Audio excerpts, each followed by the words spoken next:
ஸ்க்ரீனில் பார்த்துட்டு இருக்க இந்த ஒரு ஃபோட்டோ தான் திருவள்ளூரில் வந்து நமக்கு ஒரு கஸ்டமர் ஆர்டர் கொடுத்துருந்தாங்க. ஸோ அவர் சொன்ன வாய்ஸை ஃபஸ்ட்டு கேட்டுவாங்க. எங்கள் அத்தை தான் அவங்க இறந்துட்டாங்க ப்ரோ. அவங்க ஒரு 1 வீக் ஆகுது. யாரும் எதிர்பார்க்காத டைமில் இறந்துட்டாங்க. அது பார்த்தேன், நீங்கள் பண்ணுறது எல்லாமே நல்லா இருந்தது.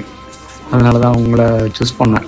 நான் கேட்டிருப்பீங்க, என்ன சொல்கிறதுனே தெரியல. நம்ம பண்ணுற இந்த ஒரு பெயிண்டிங் மூலயமா அவங்களுக்கு ஒரு சந்தோஷத்தை கொடுக்குதுன்னு நினைக்கும்போது எனக்கும் நான் சேர்ந்த ஒரு வேலைக்கும் அது ஒரு பெரிய விஷயமாக தான் நான் பார்க்குறேன். ஸோ அவுட்ஃபுட் கொடுத்துருக்கோம். எப்படி வந்திருக்குன்றத ஒவ்வொருத்தரும் பார்த்துட்டு கமெண்ட்ல சொல்லுங்கள். பார்த்துட்டு வாங்க. எதுவரை வாழ்க்கை அழைக்கிறதோ